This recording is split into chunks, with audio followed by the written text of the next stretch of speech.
فأعوذ بالله من الشيطان الرجيم.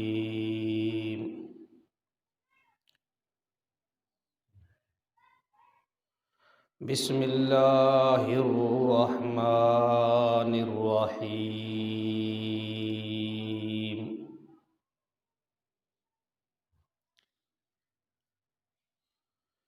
فبما رحمة من الله لنت لهم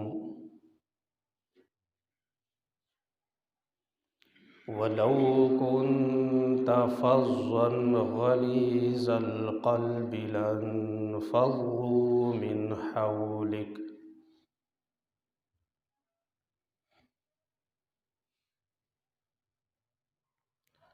وقال النبي صلى الله عليه وسلم: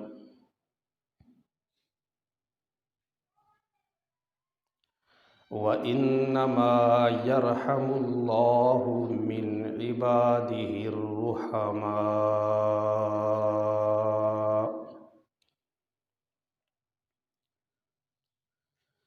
أو كما قال عليه الصلاة والسلام.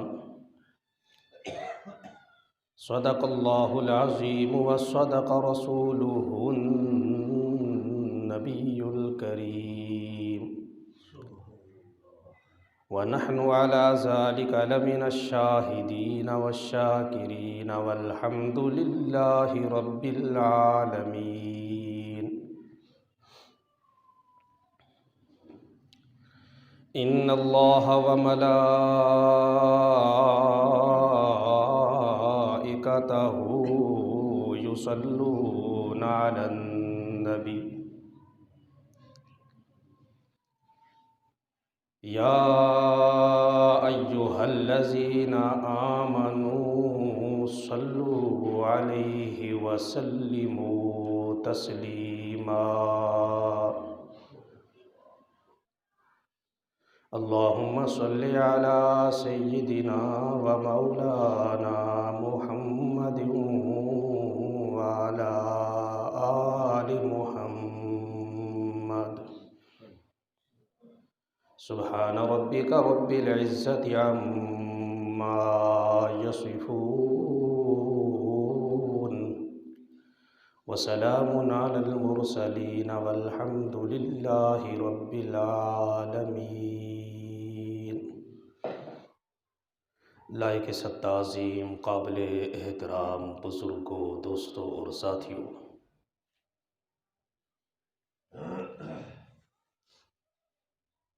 خطبے میں جو آیت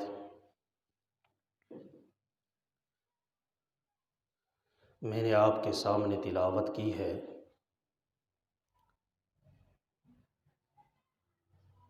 اس آیت میں اللہ رب العزت نے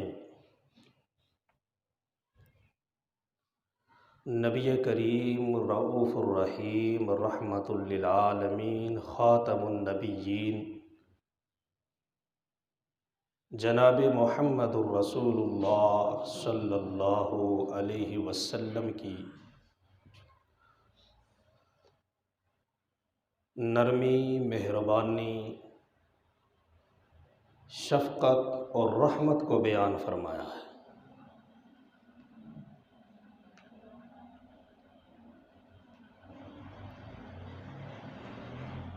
گرامی قدر بزرگوں، دوستوں اور ساتھیوں،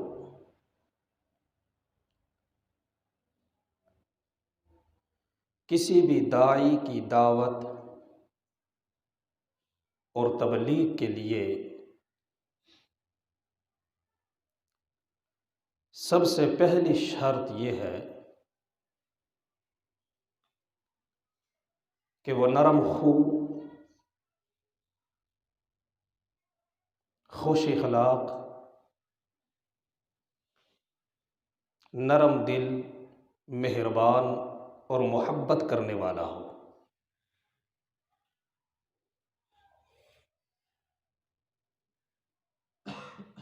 انبیاء علیہم السلام کا یہی وصف تھا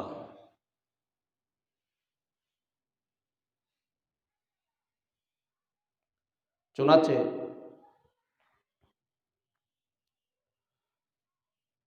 جب سیدنا موسیٰ علیہ السلام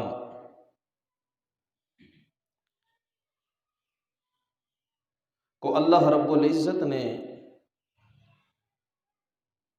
فرعون کی طرف جانے کا حکم دیا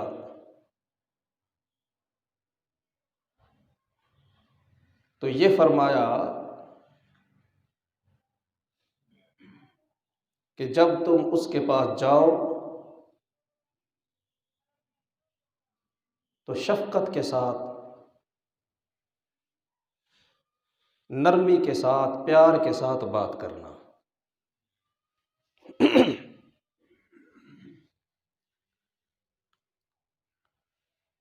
چنانچہ سورہ طٰہٰ میں اللہ رب العزت نے اس کی منظر کشی فرمائی ہے۔ الہ العالمین نے فرمایا اذهبا الی فرعون انہ طغی، کہ تم فرعون کے پاس جاؤ، بے شک وہ سرکش ہو چکا ہے، باغی ہو چکا ہے، نافرمان ہو چکا ہے۔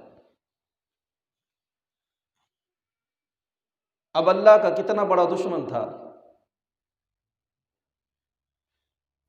آج اگر کوئی بندہ ہمارے سٹیٹس کو چیلنج کرے،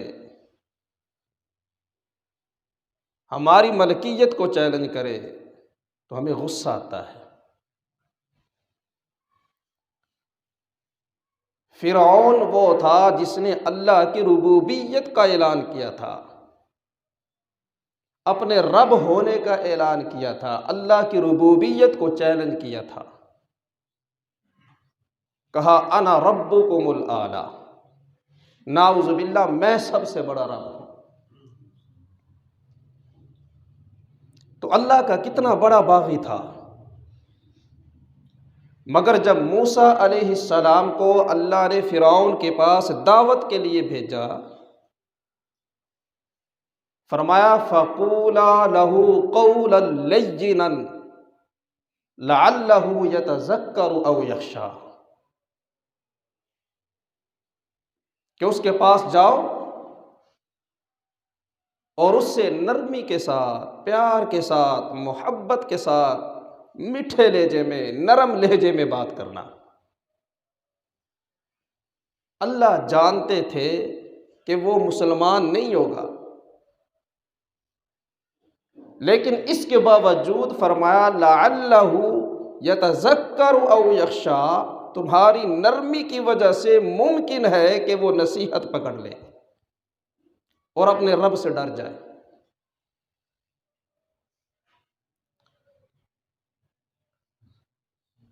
تو پتہ چلا کہ اگر ہم یہ چاہتے ہیں کوئی بندہ راہ راست پہ آ جائے، سیدھا ہو جائے، سیدھے راستے پہ آ جائے، تو اس کے ساتھ نرم لہجے میں، پیار بھرے لہجے میں، محبت بھرے لہجے میں، شفقت کے ساتھ، نرم خوئی کے ساتھ بات کی جائے۔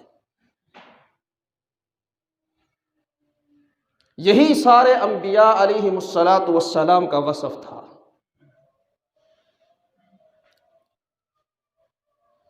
الہ العالمین نے فرمایا ان ابراہیم لحلیم اواہ منیب،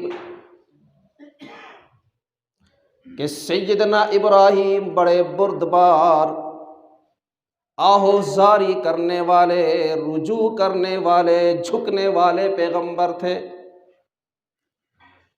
اللہ رب العزت نے 3 وصف بیان کیے ہیں سیدنا ابراہیم علیہ السلام۔ الہ العالمین نے فرمایا ان ابراہیم لحلیم، پہلا وصف بڑے حلیم، بردبار، اواہ، آہوزاری کرنے والے، نرم دل، بہت دعائیں کرنے والے، گڑ گڑانے والے، شفقت کرنے والے، مہربان۔ اور فرمایا منیب، اور اللہ کی طرف جھکنے والے تھے۔ سارے کے سارے انبیاء علیہم السلام کا یہ وصف تھا کہ وہ محبت کرنے والے، پیار کرنے والے، نرمی کرنے والے، رحم کرنے والے تھے۔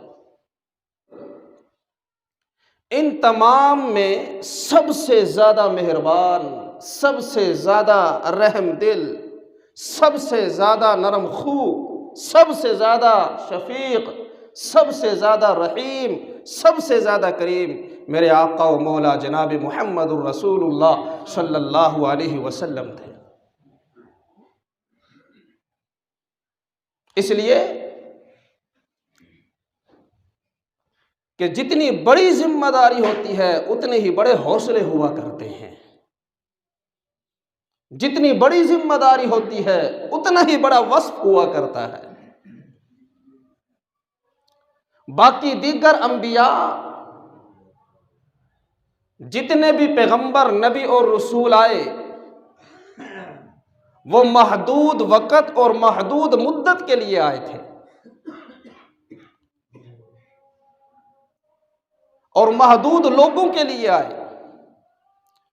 کوئی کسی قوم کا نبی، کوئی کسی قبیلے کا پیغمبر، کوئی کسی خاندان کا پیغمبر، کوئی کسی کنبے قبیلے کا پیغمبر، کوئی کسی ایک علاقے کا پیغمبر، کوئی کسی ایک بستی کا پیغمبر، کوئی کسی ایک شہر کا پیغمبر، اور کچھ جو ہے کوئی پیغمبر اتنے وقت کے لیے، کوئی پیغمبر اتنے وقت کے لیے، کوئی پیغمبر اتنے وقت کے لیے۔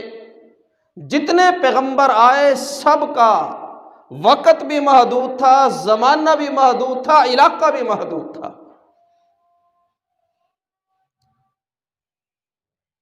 اور میرے محبوب پیغمبر سرور کونین تاجدار مدینہ فخر رسول جناب محمد الرسول اللہ صلی اللہ علیہ وسلم کسی ایک قوم کے پیغمبر نہیں، آپ کسی ایک خاندان کے پیغمبر نہیں، کسی ایک قبیلے کے پیغمبر نہیں، کسی ایک کنبے کے پیغمبر نہیں، کسی ایک برادری اور ذات کے پیغمبر نہیں، کسی ایک بستی، گاؤں یا شہر کے پیغمبر نہیں، بلکہ رب کائنات نے فرمایا وَمَا أَرْسَلْنَاكَ إِلَّا كَافَّةً لِلنَّاسِ بَشِيرًا وَنَذِيرًا، اے میرا حضور ہم نے آپ کو ساری انسانیت کے لیے پیغمبر بنا کر بھیجا ہے۔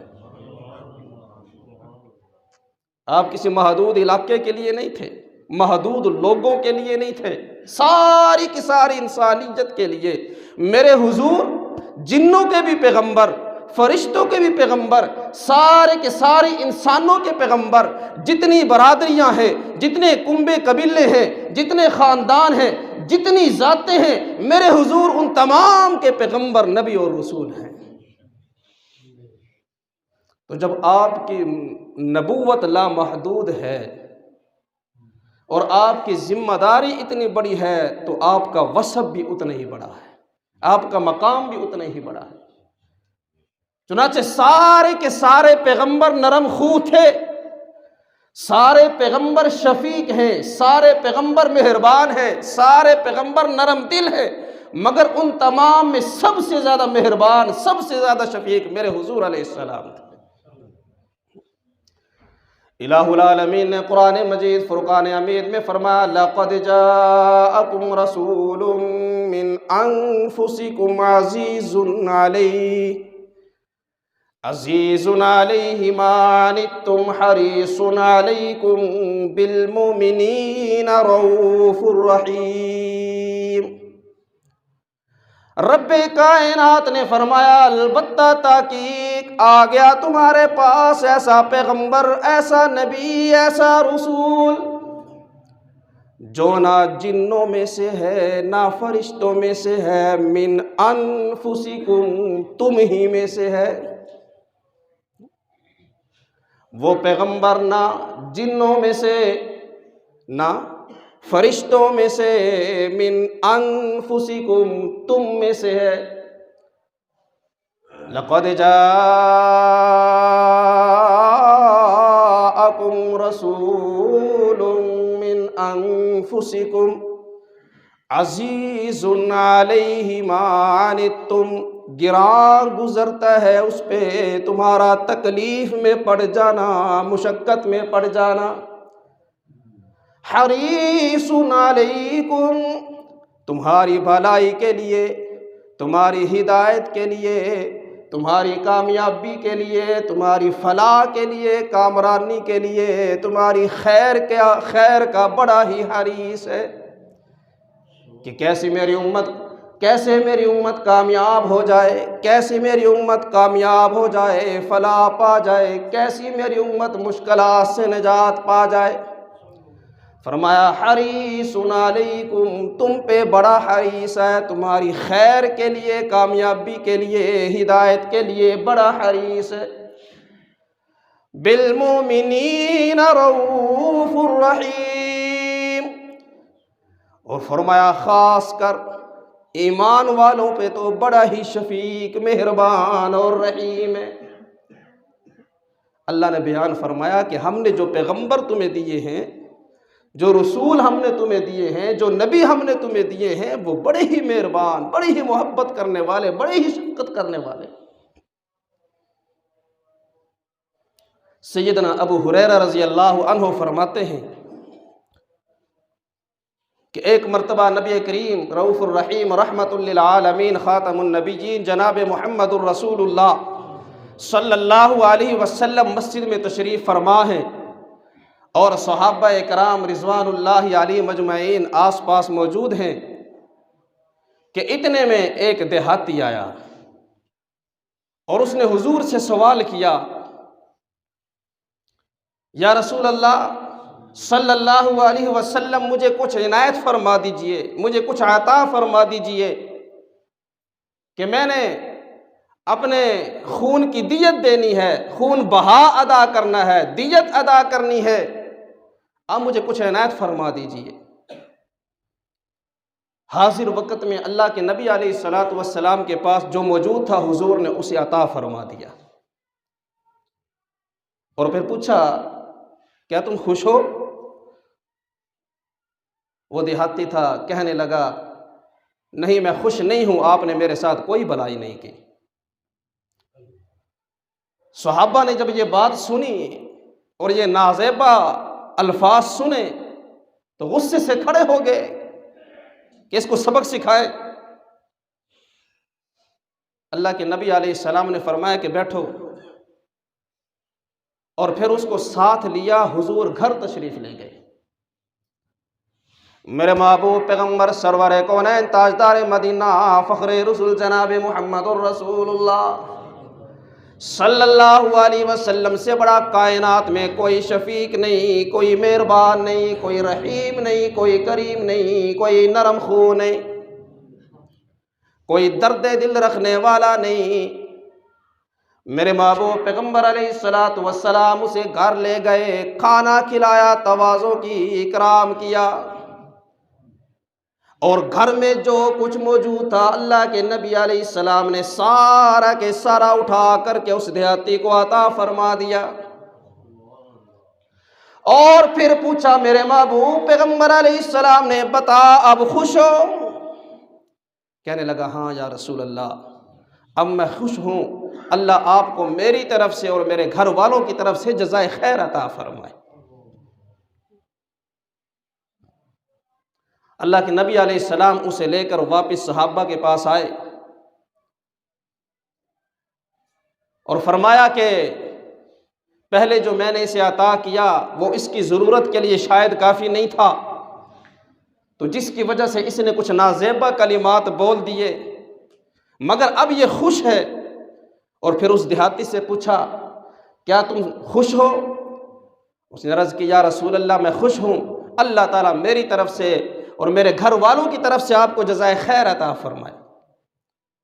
جب وہ چلا گیا تو اللہ کے نبی علیہ السلام نے صحابہ اکرام رضوان اللہ علیہ مجمعین سے فرمایا، میری اور اس دیہاتی کی مثال اس اونٹنی کے مالک کی سی ہے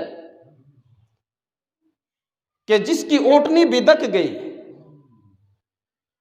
اور کسی کے قابو میں نہیں آ رہی، اب سارے کے سارے لوگ ڈنڈے، سوٹے، لاٹھیاں اٹھا کے اس کے پیچھے دوڑ رہے ہیں، اور اس کو للکار رہے، کوئی ادھر سے آواز دے رہا ہے، کوئی ادھر سے آواز دے رہا ہے۔ اب لوگ پیچھے پیچھے ہیں، اونٹنی آگے آگے ہے۔ اتنے میں وہ مالک آ گیا، اونٹنی کا مالک آ گیا اور لوگوں کو کہنے لگا میری اونٹنی کو چھوڑ دو، اس کا پیچھا نہ کرو، میں جانوں میری اونٹنی جانے۔ اللہ کے نبی علیہ السلام نے فرمایا اس نے کھجور کا ایک بیکار سا خوشہ اٹھا لیا، گھاس اٹھا لیا، اور پھر اپنی اونٹنی کے پیچھے جانے لگا، پیار سے اسے بلانے لگا، محبت سے، پیار سے، مہربانی سے، پیار بھرے الفاظ کے ساتھ، محبت بھرے الفاظ کے ساتھ اپنی اونٹنی کو پکارنے لگا۔ اونٹنی آگے آگے ہے، مالک گھاس لے کر پیچھے پیچھے، پیار سے پکارتا رہا، محبت سے پکارتا رہا، بالآخر اونٹنی مان گئی اور اس کے قدموں میں آ کر کے بیٹھ گئی۔ اس نے کجاوا رکھا، اونٹنی پہ سوار ہوا اور اس کو لے کر اپنے گھر آ گیا۔ اللہ کے نبی علیہ السلام نے فرمایا یہی میری مثال ہے، اگر تم غصے کے اس کے ساتھ غصے کے ساتھ پیش آتے، غصے والا معاملہ کرتے، اور میں بھی غصے میں آ کر اس کو سزا دے دیتا تو اس کی دنیا بھی تباہ ہو جاتی، آخرت بھی تباہ ہو جاتی، مگر میں نے شفقت والا معاملہ کیا، نرمی والا معاملہ کیا، محبت والا معاملہ کیا، رحم والا معاملہ کیا، کرم والا معاملہ کیا، وہ بھی راضی ہو گیا اور اس کی آخرت بھی بچ گئی۔ یہ میرے حضور کی خصلت تھی، یہ میرے حضور کا وصف تھا، یہ میرے حضور کی عادت تھی۔ تو نرمی سے پیش آنا، محبت سے پیش آنا، یہ میرے حضور کی سنت ہے۔ حضرت زید بن ارقم رضی اللہ عنہ فرماتے ہیں کہ نبی کریم رؤوف الرحیم رحمت للعالمین جناب محمد الرسول اللہ صلی اللہ علیہ وسلم پہ ایک یہودی نے جادو کر دیا، اور جب حضور پہ جادو ہوا، حضور اتنی تکلیف میں تھے کہ اس تکلیف کو الفاظ میں بیان نہیں کیا جا سکتا۔ سمجھنے کے لیے یہ مثال لیجئے کہ جیسے کسی کو ملیریا یا ٹائیفائڈ کا بخار ہو جائے اور اس کے جسم میں جو دردیں اٹھتی ہیں، اس قسم کی تکلیف میں حضور مبتلا ہو گئے تھے۔ کسی پل حضور کو آرام نہیں تھا، سکون نہیں تھا۔ حضور فرماتے ہیں کہ ایک دن میں شدید تکلیف میں مبتلا تھا، اسی عالم میں نے اللہ کی بارگاہ میں دعا کی، الہ العالمین مجھے اس سے نجات عطا فرما دے، مجھے اس تکلیف سے چھٹکارا عطا فرما دے۔ فرماتے ہیں کہ یہ دعا کرتے کرتے کرتے میری آنکھ لگ گئی۔ میں نے خواب میں کیا دیکھا کہ دو فرشتے ہیں جو میرے پاس آئے ہیں، ایک میرے سرہانے کی طرف کھڑا ہو گیا، ایک میرے پاؤں کی طرف کھڑا ہو گیا، اور انہوں نے آپس میں مکالمہ شروع کر دیا۔ جو پاؤں کی طرف تھا اس نے سر والے سے پوچھا کہ ان کو کیا ہوا ہے؟ سر والے نے کہا کہ ان پر جادو ہوا ہے۔ اس نے پوچھا کہ جادو کس نے کیا؟ اس نے بتایا کہ ایک یہودی ہے لبید بن عاصم، اس نے جادو کیا ہے۔ پوچھا کس چیز پہ جادو کیا؟ دوسرے فرشتے نے بتایا کہ کنگھی پر، اور جو کنگھی کے اندر بال ہوتے ہیں ان پر جادو کیا گیا ہے۔ اچھا وہ جادو والی اشیاء کہاں ہیں؟ بتایا کہ ایک کنواں ہے، اس کنویں کی تہ کے اندر پانی کے نیچے ایک پتھر ہے، اس پتھر کے نیچے ان چیزوں کو رکھا گیا ہے، کھجور کے خوشے کے اندر۔ چنانچہ جب حضور صلی اللہ علیہ وسلم کی آنکھ کھلی، ام عائشہ صدیقہ رضی اللہ عنہا فرماتی ہیں کہ حضور علیہ السلام صحابہ کو لے کر وہاں پہنچے، اور اللہ کے نبی علیہ السلام نے فرمایا کہ وہ علاقہ بڑا وحشتناک علاقہ تھا۔ فرمایا اس کنویں کا پانی ایسے سرخ تھا جیسے مہندی کا پانی سرخ ہوا کرتا ہے، اور فرمایا جو آس پاس درخت تھے وہ ایسے وحشتناک تھے جیسے شیطانوں کے سر ہوتے ہیں۔ وہاں سے ان چیزوں کو نکالا گیا، حضور صلی اللہ علیہ وسلم کی خدمت میں پیش کیا گیا، اور پھر اللہ رب العزت نے 2 صورتیں نازل فرمائی، قل اعوذ برب الفلق اور قل اعوذ برب الناس۔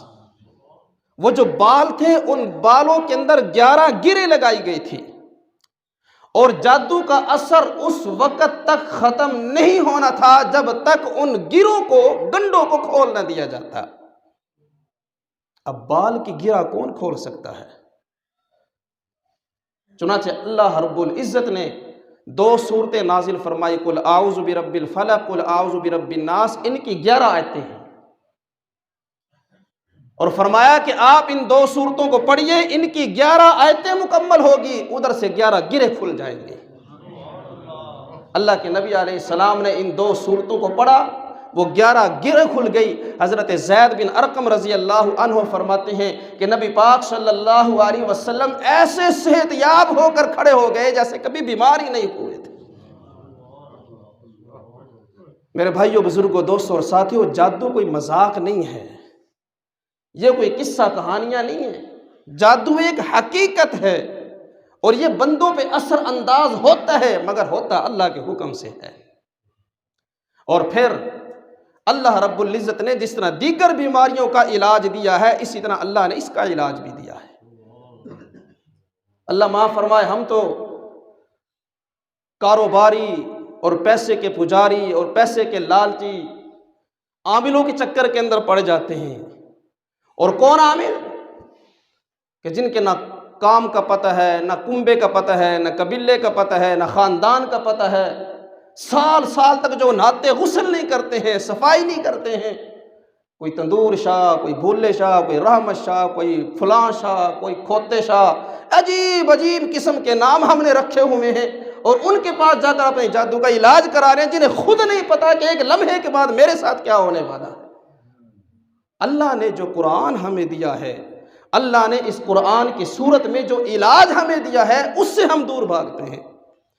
اللہ کے قرآن پہ یقین نہیں ہے، تندور شاہ کی بات پہ یقین ہے۔ اس نے کہہ دیا کہ گھر پہ کالا علم لگانا ہے، گھر پہ پنجہ لگانا ہے، جب تک یہ لگا رہے گا اس وقت تک خیر رہے گی، جیسے ہی تم نے اتار دیا تمہارے گھر پہ مصیبتیں نازل ہوں گی۔ اس کی بات پہ ہمیں یقین ہے، اور اس پہ اعتماد کر کے ہم نے گھر پہ علم بھی لگا لیا، پنجہ بھی لگا لیا، تاکہ خیریں ہمارے گھر میں نازل ہوتی رہیں۔ اگر یہی علاج تھا، علم لگا لینا، پنجہ لگا لینا، اگر یہی جادو ٹونے کا علاج تھا تو اللہ حضور کو بتا دیتے، حضور اپنے گھر پہ سب سے بڑا علم لگا لیتے، حضور اپنے گھر پہ سب سے بڑا پنجہ لگا لیتے، مگر حضور پہ جادو ہوا، اللہ نے علاج بتایا، اور علاج کیا بتایا؟ قل اعوذ برب الفلق قل اعوذ برب الناس۔ یہ جادو کا علاج ہے۔ اسی لیے بہت سے مفسرین یہ فرماتے ہیں کہ ان 2 صورتوں کا نزول صرف اور صرف جادو کے توڑ کے لیے ہوا ہے، جادو کے علاج کے لیے ہوا ہے۔ چنانچہ یہی وجہ تھی کہ نبی کریم صلی اللہ علیہ وسلم ہر رات سونے سے پہلے 3 مرتبہ ان دونوں صورتوں کو پڑھ کر اپنے اوپر دم کیا کرتے تھے۔ اس جادو سے حفاظت کے لیے ہے۔ حضور کو ان 2 صورتوں پہ اتنا یقین تھا، ہمیں کیوں نہیں یقین آتا؟ بات دراصل یقین کی ہے۔ آپ یقین کے بغیر پورا قرآن پڑھ دیں، کوئی شفا حاصل نہیں ہوگی، لیکن جب آپ یقین کے ساتھ پڑھیں گے کہ اس کی برکت سے اللہ ہمیں شفا دے گا، اللہ ہمارے کام بنائے گا، تو رب کعبہ کی قسم ہے اللہ ہمارے سارے مسئلے حل فرما دیں گے۔ اور اگر اس قرآن کو چھوڑ کر ہم لوگوں کے پاس بھاگیں گے، در در کے بھکاری بنیں گے، تو پھر اللہ ہمیں لوگوں کے حوالے کر دے گا، نہ ہمارے گھر کے مسئلے حل ہوں گے، نہ ہماری بیماریاں دور ہوں گی۔ تو اس لیے ہر چیز کا حل اللہ نے قرآن میں دیا ہے، اور فرمایا کہ جس گھر کے اندر سورہ بقرہ پڑھی جائے، اس گھر کے اندر سے جادو ٹونا آسیب اور جنات دفع دور ہو جاتے ہیں۔ ان باتوں پہ یقین کریں۔ اللہ کے محبوب پیغمبر علیہ السلام صحابہ کو قل اعوذ برب الفلق اور قل اعوذ برب الناس پڑھنے کی تلقین فرمایا کرتے تھے، اور عموماً حضور علیہ السلام صبح فجر کی نماز میں ان 2 صورتوں کو پڑھا کرتے تھے، ان صورتوں کی اہمیت کو بتانے کے لیے۔ یہ کتنی اہم صورتیں ہیں۔ تو بہرحال عرض یہ کر رہا ہوں کہ نبی پاک صلی اللہ علیہ وسلم پہ جادو ہوا، حضور پہ جادو ہوا اور جس نے جادو کیا تھا اس کا نام بھی بتا دیا گیا، لیکن حضور نے کوئی ایکشن نہیں لیا، حضور نے کوئی سزا نہیں دی۔ یہ میرے حضور کی رحمت تھی، یہ میرے حضور کی نرمی تھی، یہ میرے حضور کی شفقت تھی، یہ میرے حضور کی مہربانی تھی کہ جو جانی دشمن تھے حضور ان کو بھی معاف کر دیا کرتے تھے۔ اور اللہ معاف فرمائے آج ہمارا کیا حال ہے، آج ہلکی سی طبیعت کیا خراب ہوئی، فوراً ہم عاملوں کے پاس بھاگتے ہیں، اور وہ بھی اپنی دکان چمکانے کے لیے تکا مار دیتے ہیں کہ فلاں رشتہ دار نے کرایا ہے، فلاں نے کرایا، نام بھی نہیں لیتے، بس مبہم سی بات کر دی شک میں ڈالنے کے لیے۔ اور پھر ہمارا کیا حال ہوتا ہے، ہم آ کے سارے رشتے ناطے ختم کر دیتے ہیں۔ ان کے گھر سے کوئی چیز نہیں کھانی، ان کے گھر سے چیز آئے باہر پھینک دینا، ان کے ساتھ ملنا نہیں ہے، ان کے پاس جانا نہیں ہے۔ میرے بھائیوں، بزرگوں، دوستوں اور ساتھیوں، قطع تعلقی کرنا، رشتے ناطے توڑنا، یہ شیطان کا محبوب ترین مشغلہ ہے، اور رشتے کو جوڑنا، تعلق کو نبھانا، رشتہ داریوں کو نبھانا، یہ اللہ اور اللہ کے رسول کا پسندیدہ عمل ہے۔ ان شیطانوں کی باتوں میں آ کے ہم رشتہ داروں سے قطع تعلقی کر لیتے ہیں۔ حضور علیہ السلام نے جانی دشمنوں کو معاف کر دیا، مگر نہ حضور حکم دیتے تو صحابہ اس کی جا کر ٹکا بوٹی کر سکتے تھے۔ حضور کو ہر چیز کا علم تھا، ہمیں علم بھی نہیں ہوتا، پتہ بھی نہیں ہوتا، شک ہوتا ہے، وسوسہ ہوتا ہے، وہم ہوتا ہے، اور رشتہ داریاں ختم کر کے بیٹھے ہوتے ہیں۔ میرے بھائیوں، بزرگوں، دوستوں اور ساتھیوں، اس رحم دلی کو اپنائیں۔ ایک صحابی نے عرض کی، یا رسول اللہ صلی اللہ علیہ وسلم، میں جب بکری کو ذبح کرنے لگتا ہوں تو میرا دل پسیج جاتا ہے، میرے دل میں رحم آتا ہے۔ اللہ کے نبی علیہ السلام نے فرمایا، رحمتہا ان رحمتہ ہے، اگر تو اس پہ رحم کرتا ہے، تیرے دل میں رحم آتا ہے، تیرا دل پسیج جاتا ہے، تیرا دل نرم پڑ جاتا ہے، رحمک اللہ، اللہ تجھ پہ دنیا اور آخرت میں رحم فرمائیں گے۔ اللہ کے نبی علیہ السلام نے فرمایا، جو بندہ کسی پہ رحم کرے اگرچہ چڑیا پر ہی کیوں نہ ہو، اللہ قیامت کے دن اس پہ رحم فرمائیں گے۔